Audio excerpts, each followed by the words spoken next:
Welcome to today's webinar. By way of introduction, I am Samantha Layton, AAA Policy Manager.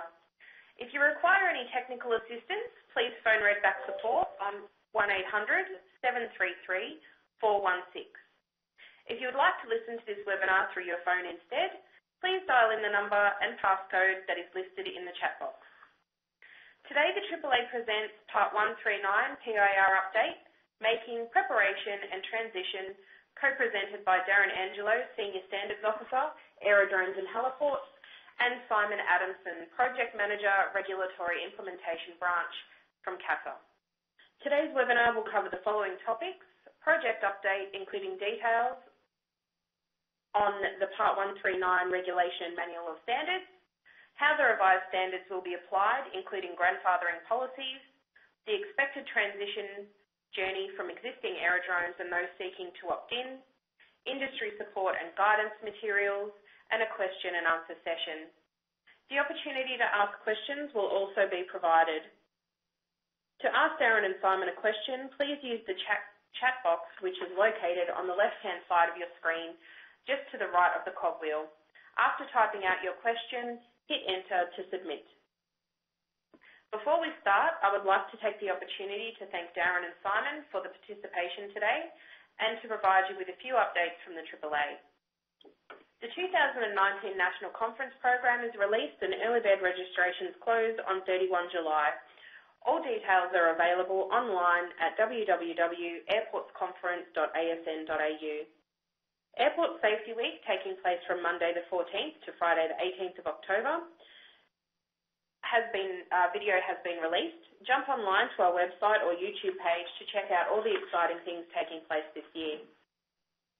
AAA National Airport Industry Awards nominations open next Monday, July 1st and close August 9th. All award categories and the nomination process can be found online at www.airportconference.asn.au Industry Awards. Or for further information, please contact Erin Livingston, AAA Events Manager. Without any further ado, let's begin the webinar. Thank you very much, Sam, and good morning, everyone, wherever you might be around the nation. My name's Darren Angelo, as introduced, and I have Simon Adamson with me. And what we're going to do is provide you a bit of an update on the Part 139 project at its current phase.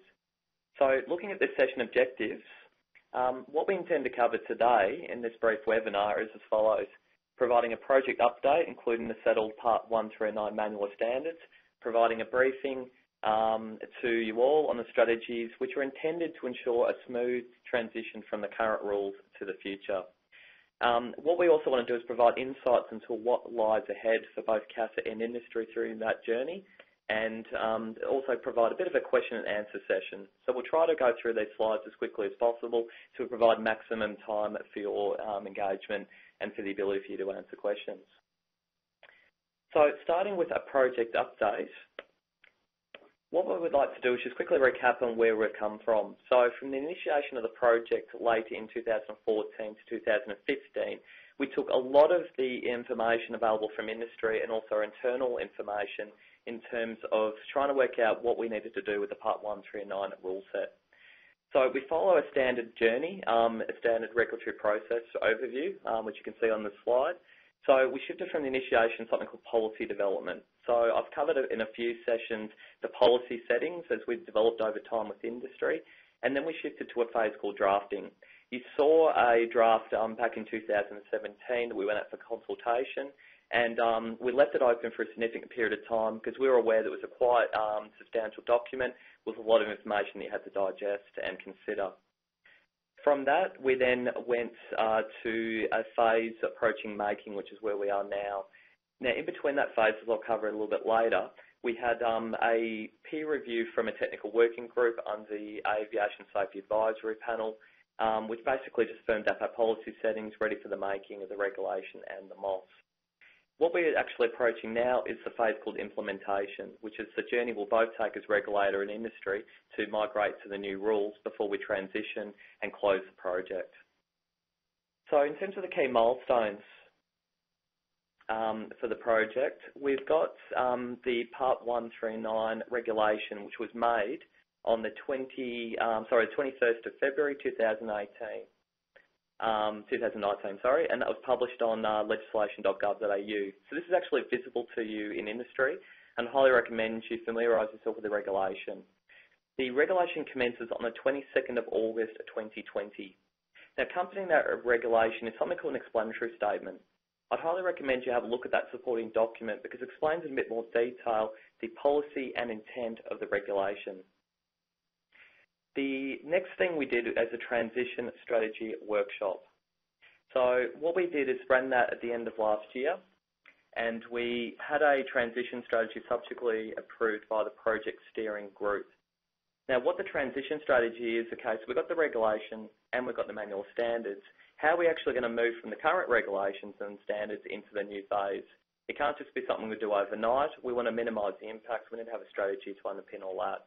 And beside all that, we've actually got a list of frequently asked questions that we're developing, some of the things we're getting in terms of industry and internal feedback, and we try to build a library because that will flow into our guidance, which I'll cover a little bit later. So, to the MOS, we basically had a consultation draft I said in 2017, and we got more than 1,500 technical comments. We needed to then workshop some of the more technical elements in the realms of physical characteristics, visual aids, and also operations. So we did that sort of early last year, and we ran those three things mid-year, and then what we did is put them through the technical working group and then up to the Aviation Safety Advisory Panel. So it took quite a significant period of time to get through that phase of work, but it was essential to ensure that the actual regulations and standards that we produced were fit for purpose and were implementable. We actually had consensus achieved at the Aviation Safety Advisory Panel, which is great, but that was dependent upon us doing final technical changes, which we actually incorporated into the latest MOS draft between January and March this year. Accompanying the actual MOS, we had to do some more packages, which is an explanatory statement similar to the regulations that I mentioned before, and also we had to run through an editorial phase and also get it ready for final approval. So that was what we did in April through to basically June. Now, we've got making imminent, so I'll cover that in a second, but basically we're at the point where we have 25 out of 26 chapters that have cleared that editorial step, and that editorial step is essential because whilst the technical elements haven't been changed in about 4 weeks, we have to make sure that it meets the latest technical drafting guidelines, which means an editor in our legal team has to read the document, and you can imagine the time it takes to read and digest 430 pages of technical material, checking cross-references and the like. But as I said, 25 out of 26 chapters have been complete. We've got one left to go, and as soon as that last chapter clears, we can then put it in front of the director for a signature. So making is imminent, and we're anticipating that will happen very early next month.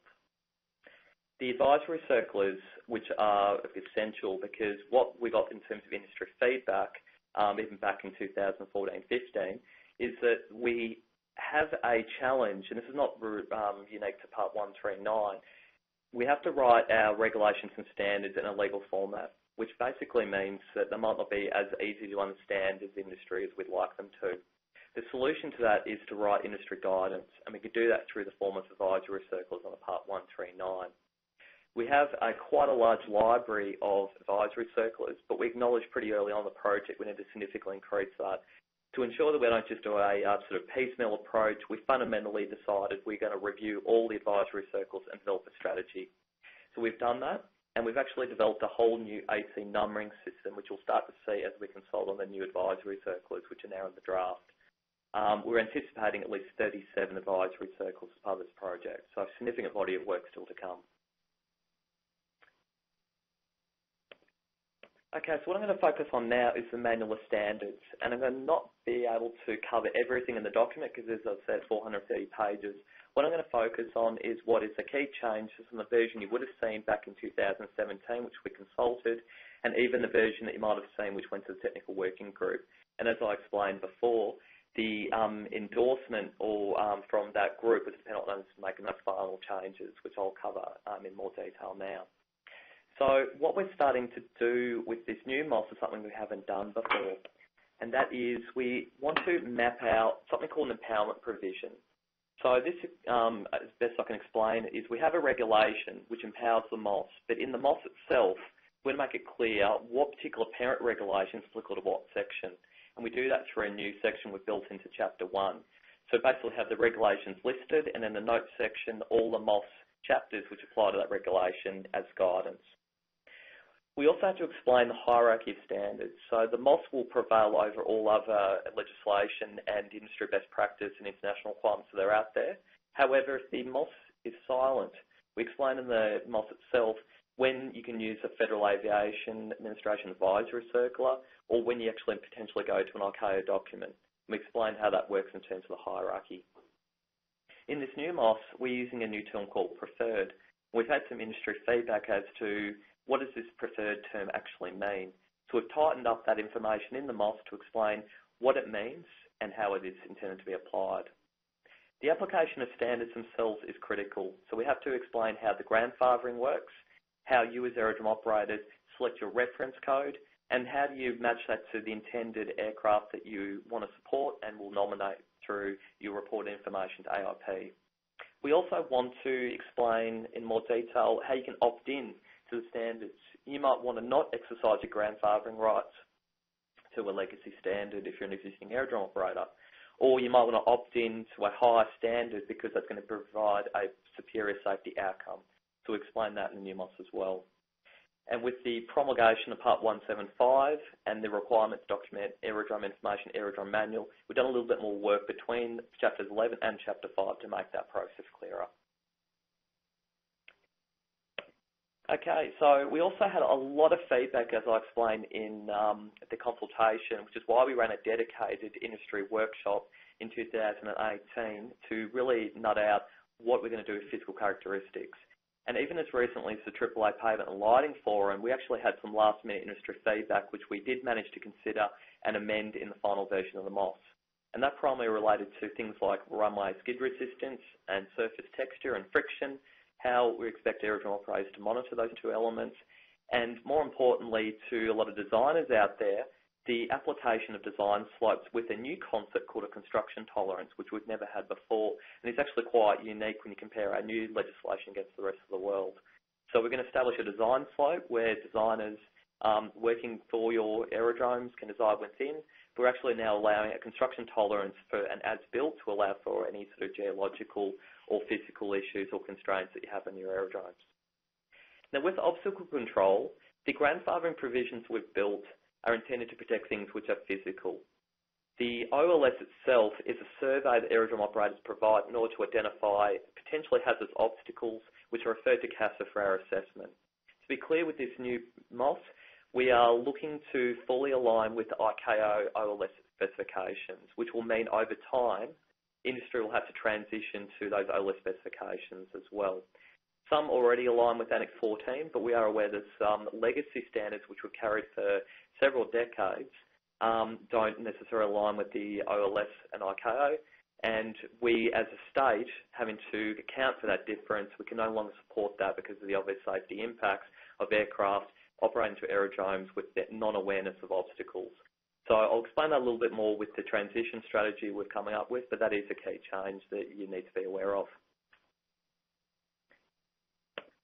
Looking at visual aids now, so markers, markings, signs, signals and lighting, we ran a dedicated workshop in this area, and we've actually done some further work on the clearances for markers, especially on narrow taxiways at more general aviation type aerodromes. We've actually tried to come up with some quite pragmatic solutions for when you mark and light closed and serviceable areas.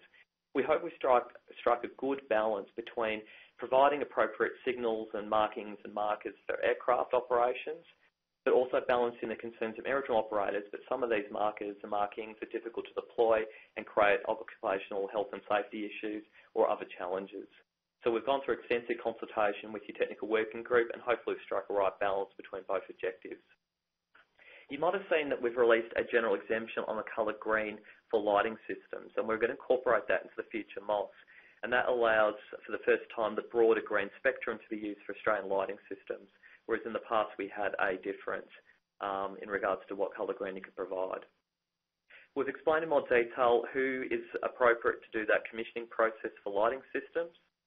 And we've incorporated further details about taxiway centreline lights and patterns, and also introduced some information that isn't in the current MOS, which is already in Annex 14, Volume 1, regarding rapid exit taxiway indicator lights. We try to bring a lot more information from the Annex into the future MOS, including making some of these provisions optional and to provide further opportunity for aerodromes to enhance their visual aids. We had a lot of questions on open flood lighting measurements. We've clarified how that is expected to be done, and we're going to support that with better industry guidance. And CASA will be taking more of a lead in assessing things like hazardous lights, glare from building cladding in the vicinity of the movement area of aerodromes, reflection sources and solar. So we've tightened the requirements in the MOS to make that clear what CASA will be doing to assist that process overall. And finally, in the realm of operations and safety management, we tried to make clear in the new MOS the linkages back to the manual, because you might go into what is now going to be Chapter 10 and Chapter 11, but throughout the rest of the MOS there is various requirements to record information in the manual or to account for procedures in the manual. So we tried to strengthen those cross-linkages, so if you're not in the dedicated aerodrome manual sections of the MOS, you actually notice where they are cross-linked back when you're in another technical area. We had some feedback on the timing of certain building inspections. We've done a little bit more work about what aircraft types of operations required that inspection before the first flight of the day, and also the timing of technical inspections as well. In the 172 regulations, which apply to air traffic management, we're aware that air services are starting to roll out different technologies than currently are available. The whole concept of a control tower having uninterrupted line of sight is becoming a little bit redundant when they are looking at other surveillance type technologies, remote cameras and the like. So in the new MOS, we're preserving an equivalent line of sight protection for those other systems, no different from a control tower, in order to support the advancements in air traffic management going forward. The interfaces with Part 173 of the CASAs, which relate to deterministic flight procedure design, that's been an area of a lot of industry feedback, so we've made that clear to ensure that the protection that aerodromes can provide through their obstacle control systems marries in appropriately to Part 173, but also cognizant of the fact that you as aerodrome operators have a limited ability to influence obstacle control, and that at some point that's got to go out to the local planning systems, and overall the 173 designer needs to be aware of what obstacles they have to monitor for those procedures. With the advent of new navigation technologies such as SBAS, or Space-Based Augmentation System, it's quite likely that more aerodromes out there will be conducting low visibility operations if they want to, so we need to ensure that's covered in the current MOS. And finally, with emergency planning testing, at the moment you only have the option of a full-scale exercise, but we have now the option of a modular test. We've made sure that's appropriately communicated through the MOS. So that's just a quick overview of some of the changes from the versions you might have seen. What I want to talk to now is the journey to come, which is the transition, both CASA and industry, to the new requirements. So what we have identified is three key phases of this journey. At the moment, we're in the pre-transition phase, which is basically from now until the rules commence in August 2020. Then we have a fundamental transition period from August 2020 to August 2022. Then the next phase will be once the transition period is deemed to be complete, what happens post-transition, otherwise known as business as usual. We have to account for those three phases because there's a lot of work at each step to ensure that the transition for both regulator and industry is as smooth as possible. We have a methodology how we're going to do this, and we explored various options, such as aerodrome operators applying to the new rules, or us doing some other mechanism in terms of transitioning. But what we've settled on as a policy is something called deeming. And deeming is a term that you'll hear a lot coming forward. What we're looking to do is minimise the requirement for aerodrome operators to actually have to transition to the system. We're trying to minimise the touch points, if I can use this as a term. So what we're seeking to do is recognise that aerodromes right now being certified or registered already have a CASA authorisation. We want to basically leverage off that. So we're going to look to deem those existing certified and registered aerodromes and notionally give them some form of recognition at the commencement of the rules. And then what we need to do is account for those other elements to get them to the end of the transition period so they're fully compliant, subject to things like grandfathering and any particular approvals at your particular aerodrome. What we're also looking to do as a methodology is to minimise the impact to surveillance and actually leverage off our existing planned surveillance as part of that journey as well. So trying to sort of be efficient and also minimise the impact to you as aerodrome operators. So how this is going to work is we have a single commencement date where we're expecting all aerodromes to notionally comply. But having said that, we're looking to delay the provisions, basically those with significant impact, through something called transitionals.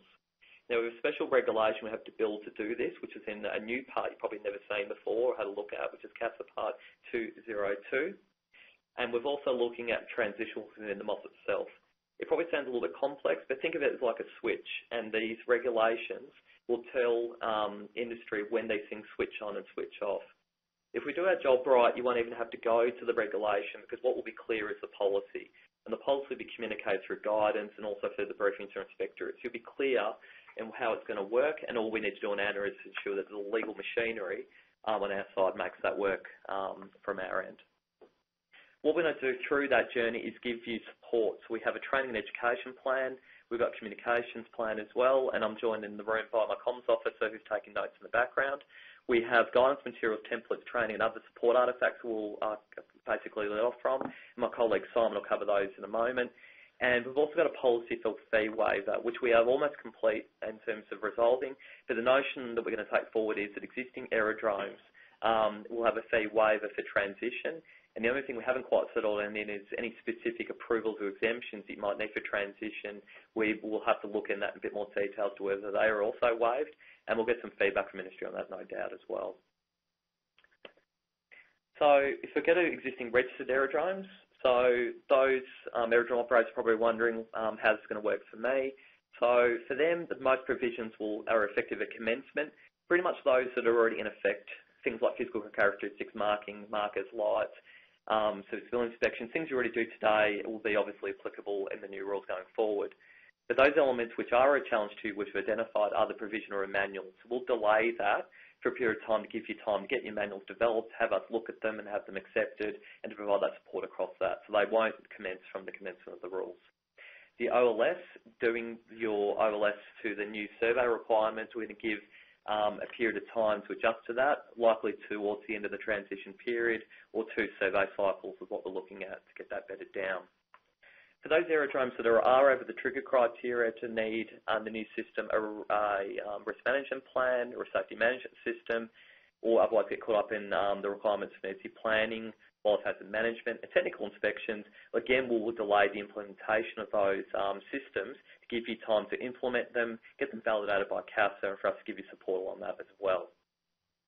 Now, if you're an existing certified aerodrome, there's probably less transition required, because a lot of the things you're already doing will be preserved in the new rules.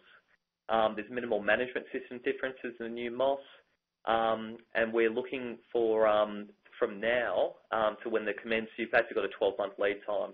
You'll see the rules are visible, and all that support we'll give as well prior to the rules actually commencing. But we have identified that there are some new manual requirements. We're probably looking to delay those. And for certified aerodromes, that's really probably in the realm of how you present your aeronautical data. And also, if you are one of those aerodromes that has to change their survey requirements, we'll give you a transition period for those as well.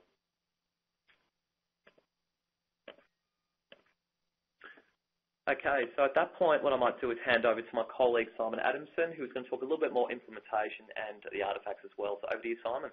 Thank you very much, Darren. As Darren mentioned, Simon Adamson's my name. I work in CASA in a slightly different area. I work in the reg implementation branch. We have a slightly different role to Darren's. Our role is to make sure of 2 key things when it comes to regulatory change. We want to make sure that CASA is ready, and we want to make sure industry is ready. As it relates to Part 139, our commencement date is in August 2020, which is a little over 12 months away. I want to take you through a few of the key activities we'll be undertaking during that period of time. The ones that will affect you in industry and some that will affect CASA as well. There'll be a range of artefacts that are produced during this period of time to assist you in your transition. One of the key ones we're producing this year is the Sample Aerodrome Manual. The intention of this document is to guide you in producing a manual if you haven't produced one before. If you already have a manual, it will give you some extra guidance as to some of the very minor changes that you may need to make to your manual. In addition to that, we're producing what's called a manual authoring and assessment tool called MAT. Now, this is an online system for manual production. This will enable you to take the content that you otherwise would have produced into a Word or a PDF manual, pop it in a system that we keep here at CASA Online, and then manage any changes through that system. We think there's a lot of benefits in doing manuals this way. It'll enable you to make changes and have them assessed and approved, not necessarily as a whole document. You can make a change to a particular section to a document and pass that into CASA for assessment and review. As particular rules change over a period of years, we're able to update the templates that are associated and minimise the amount of impact on you to subsequently change your overall manual. So we think there's a significant benefit in producing your manuals through this pathway. We'll have more information for you as we go forward on that one, but I'd highly suggest you look to use that tool. We'll have a new suite of forms ready ahead of commencement. I just want to use this opportunity to touch on what Darren said about deeming. The deeming provisions are designed to make life as easy as we possibly can for you during this transition. Accordingly, we're intending that if you are currently an existing aerodrome, that you shouldn't even need to fill in a form. Our deeming provisions should cover all of that for you. The forms will be available for any new aerodromes that are coming online, and also if you're making any significant changes to your arrangements, you'll be able to make them using those forms.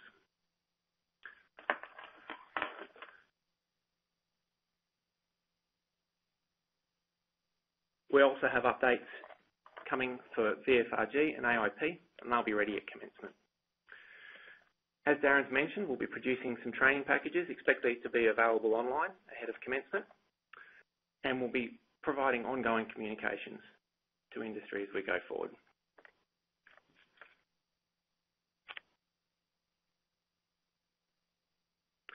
Darren's touched a lot on advisory circulars, so I won't go into much detail there, other than to say what you can expect in the coming months.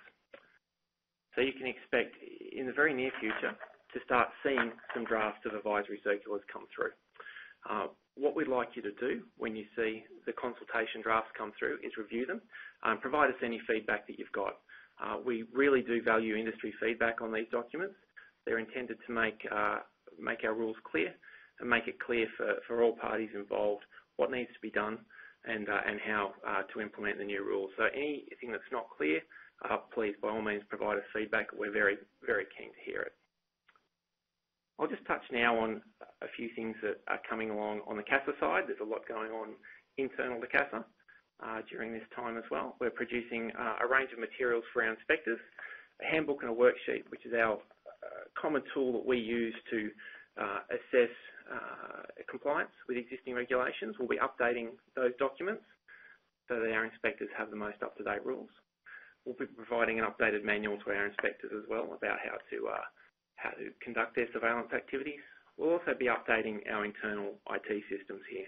Our surveillance system is one of our key systems. We also will be producing brand new certificates. I'll touch just on certificates while we're talking about that. As part of our transition strategy regarding certificates, the intention is that you will receive a new certificate if you already have one. If you don't have a certificate, you will receive a certificate as part of the transition process, and that certificate issue will be tied to the production of your manual.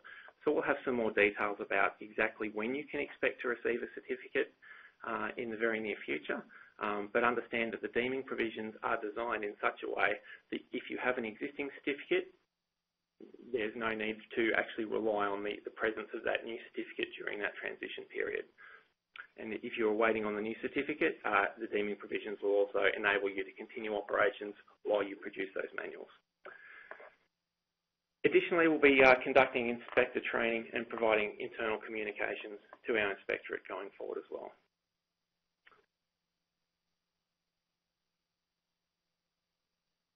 I'll hand back to Darren at this point. We'll have a few more comments about what's coming forward in the next few months. Darren. Okay, thank you, Simon. So I guess a lot of questions that might be in your mind at the moment is where to from here and what can I expect going forward. So starting from the top, we've basically got the making of the Part 1 trailer manual standards, which is imminent. and then the development of the advisory circulars will be a key priority going forward. One thing we haven't mentioned at the moment is you might recall when we did the notice of proposed rulemaking, we developed a change summary document to assist with the mapping of the existing MOS to the new proposed draft at that time MOS. What we're intending to do is update that document and actually release it with the new MOS. Now, that's not a regulatory requirement. It won't be lodged on the legislation.gov.au website because it's not something that's typically produced. But what we've recognised ourselves is we think this document has a definite benefit. We got a lot of positive feedback when we did release it to the NPRM. So CASA is going to do that as a bit of a different approach for this project, and we'll release it with internal comms. What I will stress though is don't rely upon to tell you about every change. Will only be significant changes in that, but what we want to do is ensure that you have a really, really good chance of actually mapping the differences between the existing document and what you'll have to comply with going forward. So we'll release further details about that when we release the MOS itself. Another guidance artefact we're going to be producing is the actual template for the sample aerodrome manual. So we'll release that, or intend to release that, as well as embed that new document within MAP, so give aerodrome operators both options. We want to make it clear to you that you can either use the MAP tool if you believe that the benefits will suit your operation, or you can alternatively just submit a manual direct. So whatever is best for your business will be acceptable to us, but we do believe the benefits of MAP will probably encourage a lot of aerodrome operators to take up that system because of the ease we've seen with other projects about maintaining manuals and communicating with CASA any changes. As Simon indicated, we need a transition tool both to monitor the journey of all individual aerodromes, and there's at least 320 thereabouts which we'll intend to transition. There could be more. So we will monitor that, but the tool itself will actually give you the support you need to actually transition your particular aerodrome to the new rules as well. One of the things we want to do is learn from other projects, which you might recall from the early slide about project management. And what we are seeking to do is develop and test artefacts both internally and externally. If you are interested in being an aerodrome that wants to help us test those artefacts, we'd highly encourage you to let us know. One of the benefits to you, in a sense, going early is you'll be able to have everything ready to go, in a sense, at the time that the rules commence. And it would greatly assist us to ensure that when the volume of aerodromes transition, that we've had a few aerodromes that have been through the journey, it's not going to be right first time, we acknowledge that. But if we can iron out the obvious issues before the volume of aerodromes transition, that's going to be a better journey for both us as a regulator and you as industry. So if you are an aerodrome that's interested in that, please let us know, and I'll give you some details in a second about how you might want to communicate that with us. One of the other things we want to do is drip feed you guidance, support tools, etc. We're going to be very busy up until commencement. As soon as artefacts are available, we want to put them into industry so that because these are intended to help that transition journey. So we've prioritised 6 advisory circulars which are already in advanced draft stage, and they cover the overview of the regulations, how to do safety cases, how the standards apply to you. We've bookend those ones early because we think they're going to provide the maximum support to industry. So you'll start to see those drip out for comment in the coming months, and we'd highly recommend you give us feedback as well. And just a reminder, the rules commenced 22nd of August 2020 with those transitional provisions and delayed provisions, as I explained before. But you might still have questions, and that's great. So what we've done is we've set up a dedicated email address that the project team monitors, and we actually have meetings on this weekly. The email address is aerodromes_regs@casa.gov.au. Please literally bombard that email address with any questions you have. Anything that we pick up early, we'll probably end up putting in the guidance, put in the frequently asked questions document.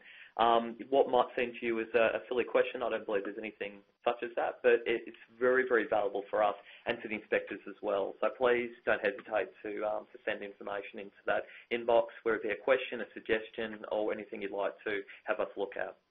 When the guidance material comes out, please consider it and provide us with feedback because it's really intended to help you and explain regulatory requirements in plain language. And also maintain those discussions with your critical stakeholder, which is the aerodrome inspector.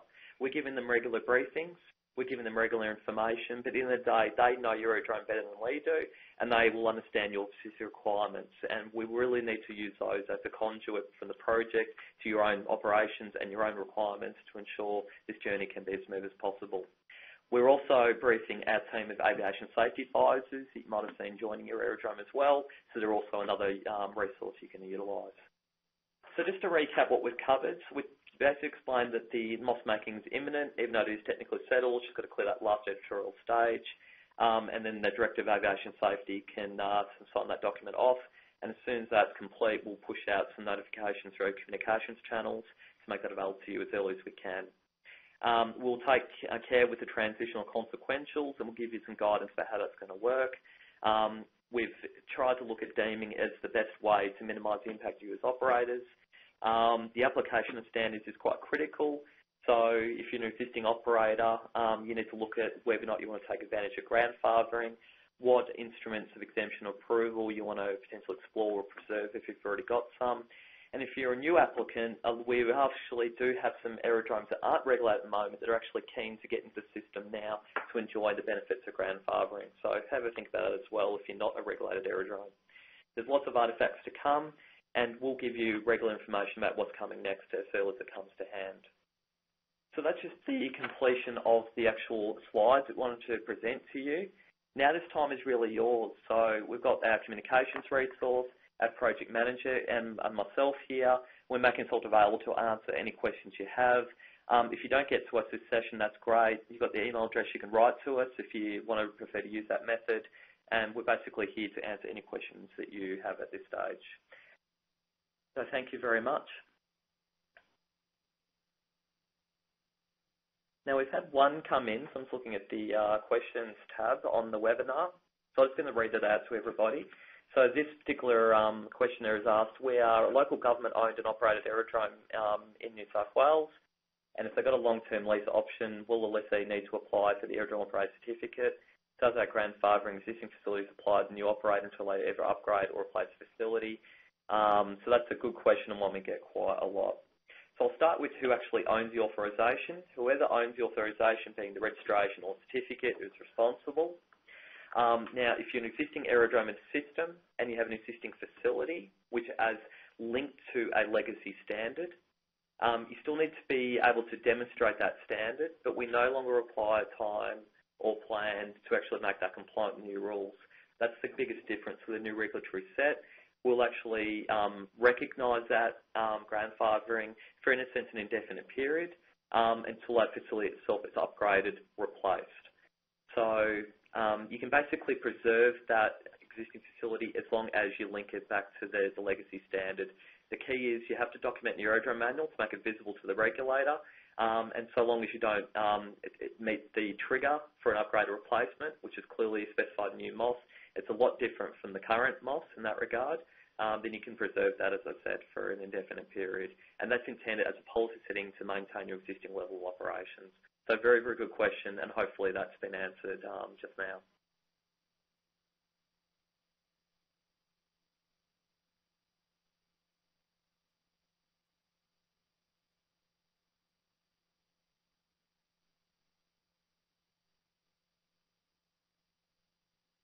While we're waiting for more questions, Sam, did you want to just provide a bit of a comment as well?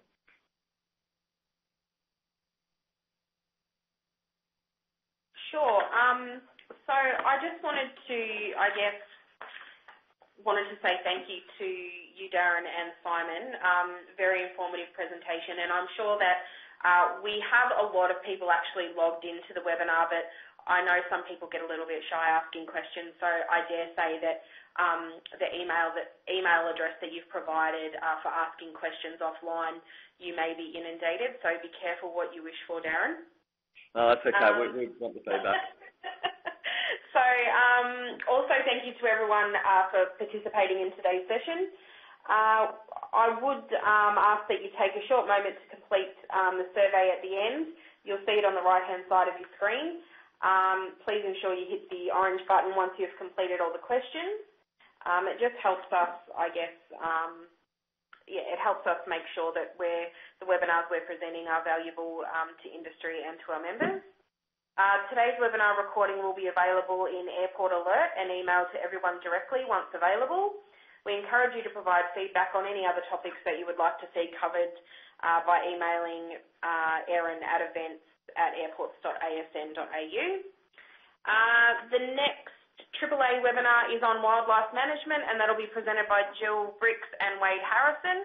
The link to register will be distributed by Redback shortly, and details will also be released in Airport Alert. Excellent, Sam. And we've actually got some questions that have come in, so I might just cover those now as well. That's great. So thanks for sort of covering that while I started to hit the system. So the next one was from an industry consultant who was asking about Code 3 non-precision approach runways. Okay, so this is a common question we get. The Code 3 runway configuration by far is one of the most challenging because we are very, very different from international standards. There's a bit of history to this, but basically, as best I can research it, our Australian inverted commas Code 3 standards are very much linked to an aircraft type, and they're very different from what ICAO requires us to have. So we, as a country, are struggling to continue to support that difference because of the inherent risk, but we also don't want to have aerodrome operators disadvantaged based on what their current operations are. So if you are one of those aerodromes out there that has a Code 3 non-precision approach runway, you can keep that under grandfathering. But having said that, the OLS requirements, we need you to transition to the actual ICAO requirements, and we'll give you that time to do that, which really for most aerodromes will just be the takeoff baseline and the approach baseline. Where you draw the transitional surface will remain where your strip physically is. And you might find that you're one of those aerodromes over time want to build a parallel taxiway to your existing Code 3 runway. We're aware that's a common question we get from industry. Where you can comply, the intention is you should comply because that's going to provide the best safety outcome. But your aerodrome was probably designed in the 50s or 60s to this particular standard, and there are potentially physical constraints for you to be able to comply with that standard. Again, we recognise that. For those aerodrome operators, you might comply with, say, 90% notionally of the new MOS if you did upgrade that new facility, but there might be a bit you can't do, and that's why we've built in a mechanism called an enduring approval. What that is intended to do, and we'll give you the template, we'll give you the information about what CASA is looking for. What we are looking for is you consulting with the operators and coming up with some sort of mitigation plan if that's required based on your safety case. And if you can account for all the risks and you present that to CASA and we're satisfied, we'll give you an enduring approval, which means that you're compliant to most elements, and the bit you're not compliant to, you have a specific instrument which covers you off. So that's basically the journey, I believe, for most Code 3 aerodromes. But if they don't do anything to existing infrastructure and they maintain current operations, they're actually under grandfathering as long as they want to take that. They can continue that indefinitely. Okay, so we had another question about the specific guidance information on the responsible manager, or we term it as an accountable manager. There will be a dedicated AC to support that new chapter in the MOS, which is Chapter 13 personnel. And we'll be basically painting a pitch about what we want that accountable manager to look, let's refer it as look like. There's no strict competency standards for that position. What we're doing is from an outcome-based regulation perspective, we're saying you have to have one of these managers, and this is what we expect that manager to do. But it's up to you to nominate that person and to present that person for a CASA, etc. And we'll provide what we're looking for in that advisory circuit, which we have on the draft. So really, really good question. Another question we have here is when you're designing new aerodrome infrastructure, at what point should you be using a new MOS? So in a sense, and this is very difficult, probably the hardest thing about any reg change is actually the transitionals and consequentials, as we term them, or that switch I referred to before. So the new rules will only commence from August 2020, but the old rules have to be honoured because that's Australian law at the moment until that time. So if you design, and let's call it a new aerodrome piece of infrastructure, and you bring it in, say, before August 2020, technically it's got to meet the existing rules, but it might not meet the existing rules. It might be designed to the new rules.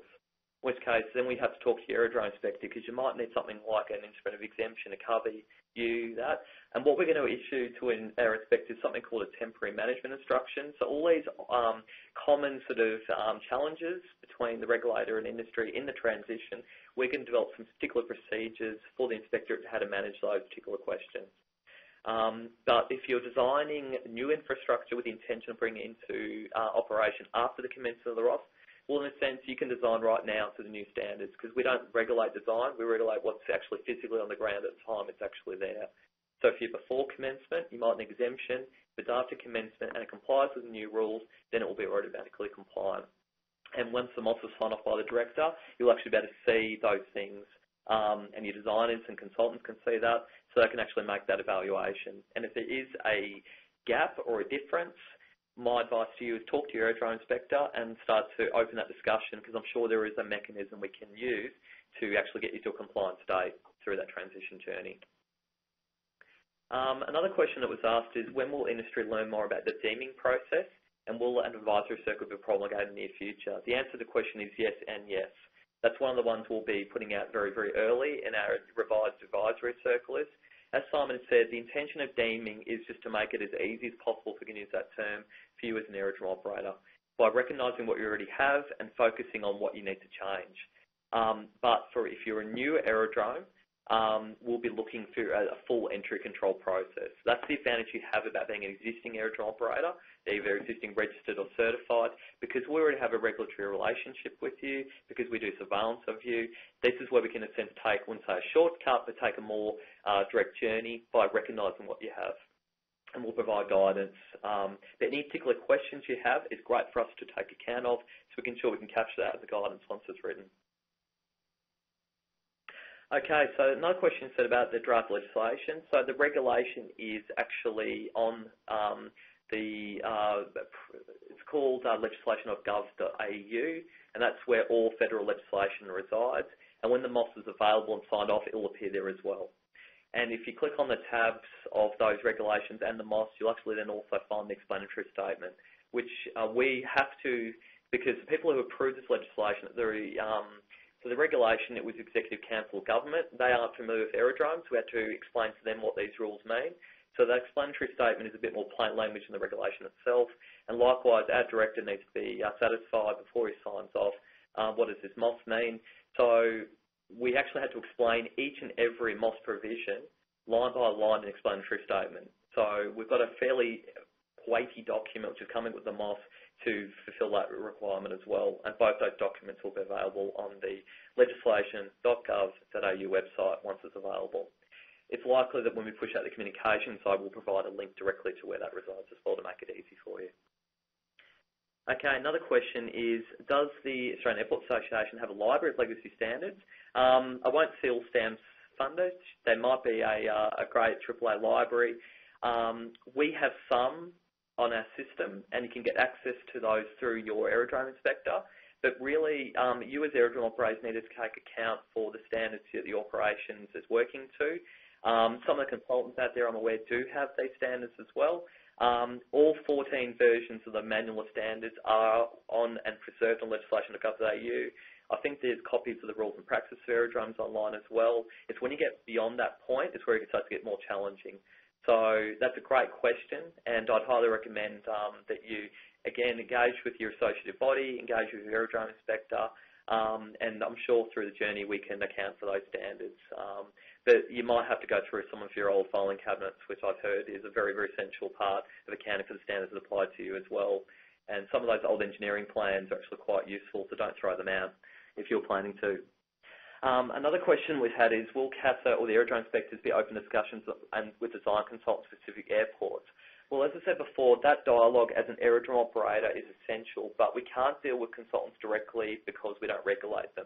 But there are workarounds to that. If the aerodrome operator is present, I know a lot of inspectors do have joint conversations because we are recognising the important work that suppliers and consultants provide in the industry. So much so that we're looking at a dedicated training session for those consultants to ensure that they are up to speed with the new regulations, and we'll provide some information on that once our training and engagement strategy gets to the next phase. Consultants are free to hit our email inbox at regulations_aerodrome_regs@casa.gov.au. They can ask questions as well, and we'll look to feed that information into our industry guidance going forward. Another consultant has asked, do you intend to publish questions? Yes, we are. We're probably going to build a frequently asked questions on our website, and also the obvious ones we'll capture hopefully in our guidance material so that everyone benefits from that. So another good question. The timeline for the editorial review, I was waiting for someone to ask that for me. Yeah, like I said, 25 out of 26 chapters are done. It's a significant volume of work for a report editor who's never looked at the MOS before. but that's nearly done, and as soon as that's done, it'll be put in front of the director and it'll be signed off. So imminence is the best I can say at this stage. Another question, if you're a Code 3 OLS and you have to change the approach and take off baselines, how the transitional surfaces be drawn from the strip edge? Well, the MOS will determine where the OLS is drawn from. So basically, as I understand it, from whatever strip you provide. The intent from OK always is to have all of them streamlined, but we're aware that there are some discrepancies because sometimes strips do not necessarily align with the baselines. We're looking to provide some guidance on that in the materials to be released because we anticipate that's going to be a very, very common question. But the intent is we want pilots to have the best information about the hazards they are accounting for. That's why we're looking to transition all OLSs in terms of the baselines to the ICAO requirements. We are aware that we're going to pick up a lot of obstacles which aren't currently captured, but that's what we need to find out. We need to know what they are, where they are, and do they actually impact on aircraft operations. I think in the majority of cases they probably won't because they're already there, but in case there is, that's something we definitely need to take action on, and that's the actual requirement for moving fully to ICAO compliance. And really, a lot of the workload's going to be on CASA because we'll have to count those obstacles. Your job is just to find out that they're there and tell us they're there, and then we do the rest. Another consultant has asked, will there be specific industry briefings to ATI inspectors? Yes, there are, and that's that training I just referred to about a minute ago. We've recognised that consultants and service providers are a key stakeholder, and we're looking to roll out specific industry training for you. It will probably be at various form of mediums. It might be a combination of webinar and face-to-face training. We're actually also exploring some e-learning delivery mechanisms as well, recognising that not all consultants can actually travel to our training centres. Another question is about upgrades. Now, under the current rules, extending the runway does trigger an upgrade. Under the new MOS, it's only if you increase the reference field number, the reference letter, the code letter, or you change its capability from being day operations to night, or stepping up the various instrument categories. So from non-precision to precision, and then within the precision realm, Cat 1 to Cat 2 to Cat 3, or special authorization Cat 1 or special authorization Cat 2. So there's a list of trigger criteria in the new MOS. Unless you satisfy those trigger criteria, you're deemed to be still protected. And what we're also doing is something called fencing. So if you say upgrade a facility by changing its number, all the standards linked to that number will come into play, but not necessarily the rest of the MOS. So we're trying to make the upgrade linked to the particular standard. But obviously over time, and it might take 50 or 100 years or whatever, eventually aerodromes will, by the natural replacement, upgrade their facilities. They will become compliant. But on the flip side, we want to preserve your existing operation and minimise that regulatory impact. And that's that balance we're trying to stride through the policy. Now, the last question we had on that feed is, what is the transition period for an aerodrome manual after August 2020? So we are still just tightening up on the time frames. That's why we haven't disclosed that detail now. But we're trying to build in a reasonable period accounting for when we can provide the guidance to you and when we expect those manuals to be submitted to CASA. But as Simon explained, it doesn't impact on your current operations. We're recognising you can continue to operate whilst that happens. And once we've bedded down the processes and the templates, and we've ideally had a couple of aerodrome operators trial run through the system, we'll probably have a lot more certainty about what time we need to give you, but we will be giving you a significant period of time, depending on if you're an existing certified or an existing registered aerodrome. The timeframes will be different, recognising that certified aerodromes already have a manual, but we will be providing further details in an imminent thing with the MOS about when that's going to be released. These are great questions. Another one's just come in. Commissioning a lighting system. Will the ground check that is carried out have to be completed by a CASA-approved electrician? Well, to be clear, we don't approve electricians. That's another regulator. But we do, in an outcome basis, explain who that individual needs to be. And I'm paraphrasing from the regs that I have in front of me, but I believe it's a licensed electrician or civil engineer, but it's not civil engineer, my apologies, electrical engineer. So just to be clear, licensed electrician or electrical engineer, but whoever that person is also has to have demonstrable knowledge of aerodrome lighting systems. So that's the criteria that's going to be satisfied. We don't physically approve them, but whoever you're selecting, if you're an aerodrome operator to do your commissioning, it's on you to check that whoever you've selected actually satisfies both those requirements. Another question, will grandfathering definition be covered in the new MOS? Absolutely it will. And also, when grandfathering applies and what triggers an upgrade. And we'll also support that through the plain language guidance, and there'll be a significant volume of that guidance dedicated to grandfathering, because we do acknowledge that's something that's very important for industry going forward. Okay, thanks guys. It looks like that's all the questions that we've gotten. Do you have any more there, Darren? On my screen it doesn't seem that we do.